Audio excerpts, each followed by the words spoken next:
It is looking more and more unlikely now that the September 10 debate between Donald Trump and Kamala Harris will go ahead.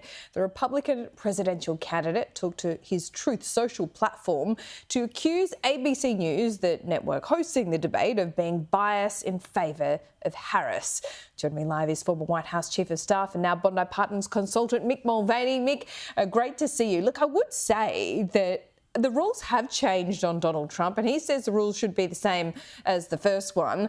The fact that he's complaining about it so loudly and doing so on Truth Social is really, why is he declaring his hand here?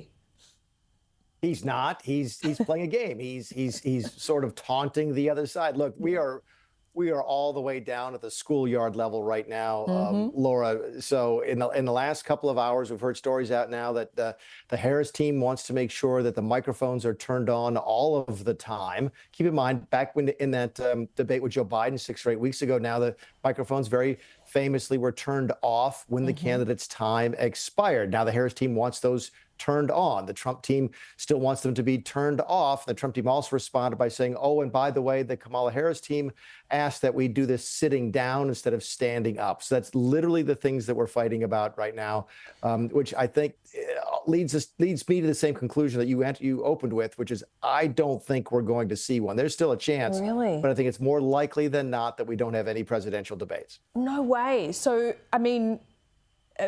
but what does that, does Trump just not care and his team just not care? They think by not doing it, it just won't hurt him at all? No, I think I think both sides are sort of on the same page. Kamala Harris is doing very well. Keep in mind, she came out of her convention last week, got a little bit of a bump. There's new polling data out tonight that we might get a chance to talk about that shows her leading in several of the swing states and has a 58% chance likelihood of winning, according to this pollster. And it's a pretty good poll. I've taken a look at it. So if you're winning, you don't want to do a poll, don't want to do a debate.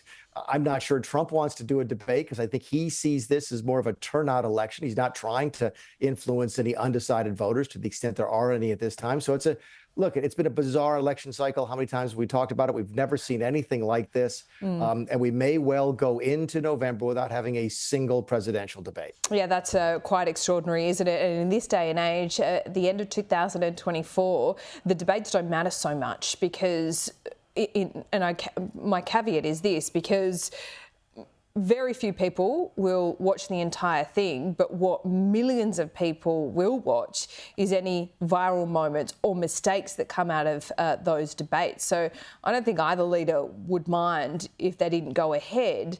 But both of them want to present it as if it's out of their hands and the other guy or other woman is making the decision. I find that really interesting. The other thing I find really interesting is Robert Kennedy Jr. pulling out of the race. That's not the interesting bit, but supporting Trump. I guess, they're both from a long line of privilege and money. Maybe that's the connection. I have no idea. Look, Robert F. Kennedy Jr. continues to be sort of an enigmatic character in American politics. When he announced this week that he was going to drop out of the race and endorse Donald Trump, he also commented that, oh, and by the way, Donald Trump had offered him the vice president slot in exchange for doing that, even hinting that that meant today and not 6 weeks ago before J.D. Vance was the vice presidential candidate for the Republican Party. So it just continues to get more and more bizarre. The bottom line is this. The Trump team seems to believe that the Kennedy team was hurting Trump more than it was hurting Harris. And the Kennedy team seems to agree with that. They seem to have come to the conclusion that they were actually going to help Kamala Harris, and they're not interested in doing that.